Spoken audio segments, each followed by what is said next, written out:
What if I told you the best way to advance in your art skills is not by doing more? What if it wasn't about how long you spend on one piece of art, and that actually the secret to becoming a great artist is in doing something small? Well, today I'd like to share with you how small habits build skill with the power of daily sketching. So, let's get into it.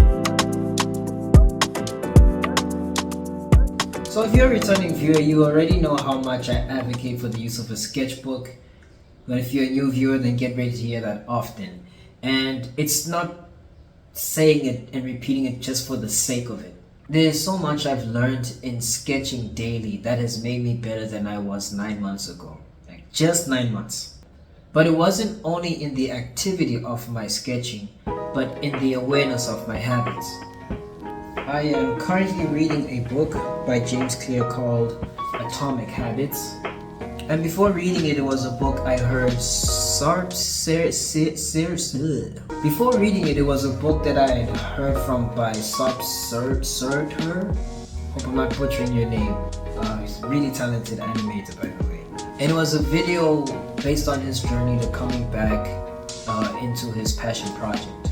And it was really transformative for him where routine is concerned, among other books that he shared that he read. I had found out that my employer offered the book as well, and so I used the opportunity to get it. And now it's here in my hands. And the biggest thing I wanted to highlight is how our habits outside of the activity of drawing actually affect how well we draw. In fact, it's not the obviously bad habits that affect us, but rather the little ones, the subtle ones that we neglect, and the ones that we overlook that affect us the most.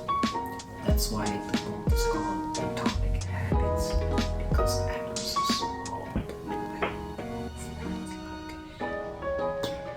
Really smart title, honestly. And the book also covers, or reveals rather, the sequence of events that form a habit. So it starts with a cue, which is followed by a craving, and then that craving leads to a response that gives us a reward.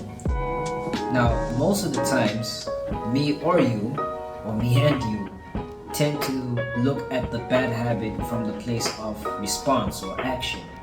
But that's not the root of the problem. The root is found in the cue.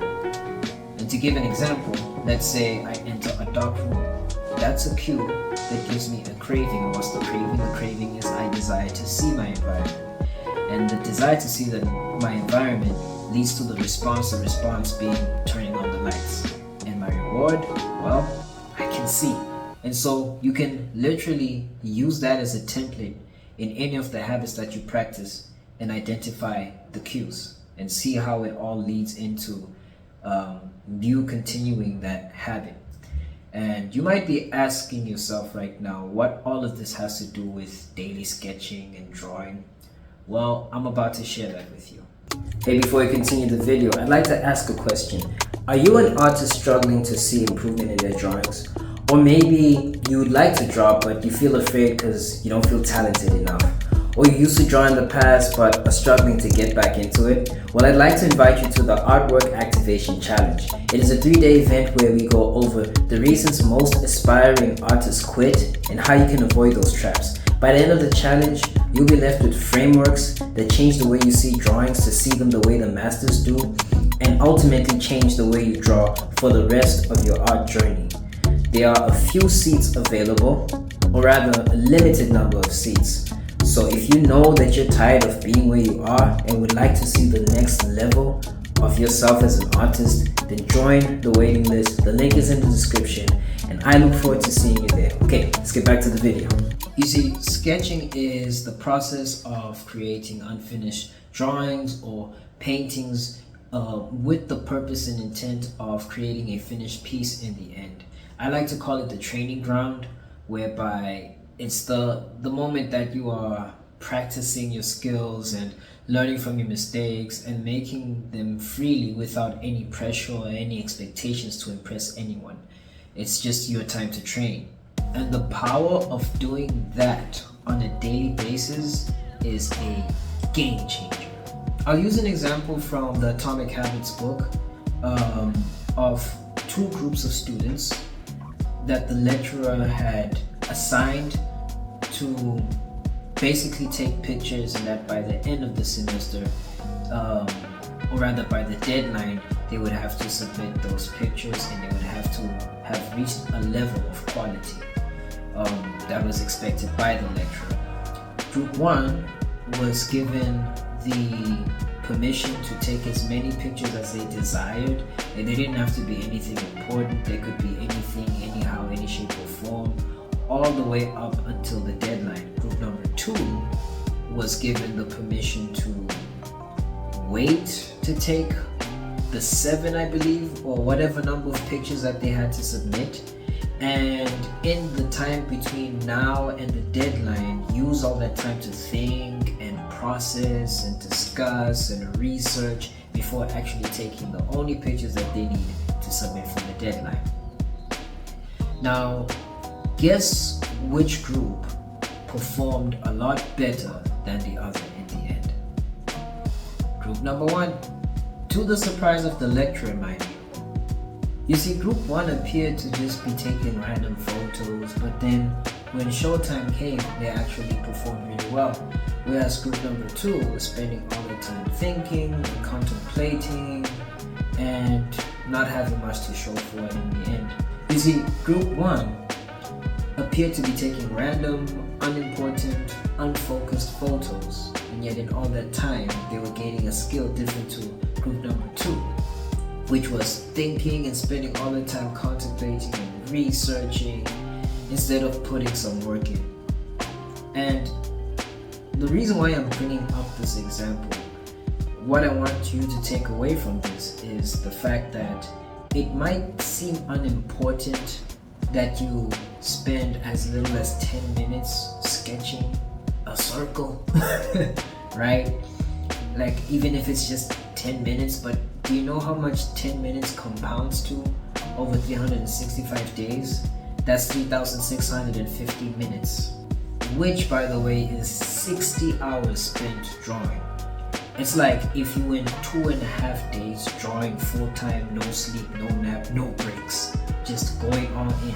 And different to actually drawing that way, like just going in, without any rest, is that you give your brain time to recover and to retain memory and to develop muscle memory, and things become subconscious to you, and your skills get a lot more improved over that period of time. And so imagine 2 days straight worth of drawing, and all you spent was 10 minutes on a daily basis. Imagine how much that scales if all you were to do was add 5 more minutes. There is so much value you gain from sketching daily than only doing it when you feel like it, or when you feel inspired, or you want to draw something impressive.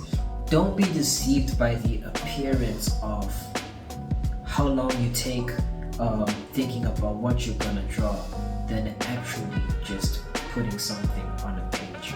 And you would be surprised where your favorite drawings come from. Many times it's not even from the moments where you're trying to impress someone or show off your skills and what you're capable of. It actually came from a session where you were just having fun. Because at this point, drawing on a daily basis has come naturally to you. Now, maybe your struggle right now is that you don't even know where to start or what to draw. The best thing that you can do is look for an art resource. On the net, there are plenty, and find some guides that can at least get your foot off the ground. I myself have a workbook which you can get completely for free by just clicking on the link that's found in my description. And you can start with simple shapes. You don't have to start with anything complicated. That's still a drawing, and that's still gonna help you develop your skills over time, because a whole other topic that I can talk about later on is just like the simplification of drawings, and how those little shapes you're drawing, you have no idea how they are the key to actually drawing really impressive art. And from the simple shapes to cubes, cylinders, you can let your imagination run wild from there. Once it's become a habit, then feel free to experiment and see what you end up creating. Like, the rules are entirely up to you. there's no limit to what you're capable of drawing, even from something as simple as a square. So during warm-up, for example, I have done pictures that were just circles, and those circles turned into shapes, or it became patterns, right? Sometimes it's just like a not so impressive tornado, but it becomes a drawing. And just from the habit of warming up. And on top of the fact that those warm-ups created drawings, I was actually refining my hand in terms of the line work. My line work has improved since incorporating this habit. So don't take the small moments for granted. These small little habits all accumulate to form this bigger picture, the one that you envision, where you're making some of the most breathtaking masterpieces that the world has ever seen. Yes, you have the capability of doing that, and it's not found in the art tools that you own or the art university that you went to, but by practicing the right habits. So I hope this video gave you valuable insight and encourages you to just get started and just get going. Trust the process, and I will see you on the other side. Till then,